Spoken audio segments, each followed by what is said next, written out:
દિયોદરના મોજરૂ ગામે 79મા સ્વાતંત્ર્ય દિવસની ધામધૂમપૂર્વક ઉજવણી થઈ। ધારાસભ્ય કેશાજી ચૌહાણે પોતાના વતન ખાતે ધ્વજવંદન કર્યું।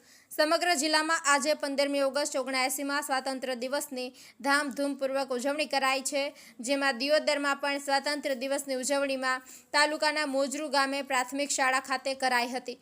દિયોદર તાલુકાના મોજરૂ ગામે પ્રાથમિક શાળા ખાતે મામલતદાર AR નીનામા, તાલુકા વિકાસ અધિકારી શામળભાઈ પટેલની ઉપસ્થિતિમાં 79મા સ્વાતંત્ર્ય પર્વની ઉજવણી પ્રસંગે ધ્વજને સલામી આપી કાર્યક્રમની શરૂઆત કરી હતી, જેમાં વિવિધ શાળાના બાળકો દ્વારા રાષ્ટ્રીય ગીત, દેશભક્તિ ગીત રજૂ કર્યા હતા।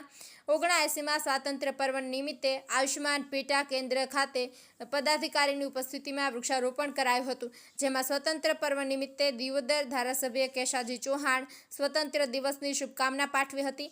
આ પ્રસંગે મોજરૂ ગામના સરપંચ ભલસિંહ દરબાર, પૂર્વ પ્રમુખ ઉત્તમસિંહ વાઘેલા, ભવાનજી ઠાકોર, શિક્ષક Jamabhai Patel, doctor Hasubhai Patel, Bharatbhai Sonpura, Merajbhai Desai, PI AT Patel સહિત પોલીસ સ્ટાફ સહિત પદાધિકારીઓ આગેવાનો ઉપસ્થિત રહ્યા હતા અને કાર્યક્રમને સફળ બનાવ્યો હતો।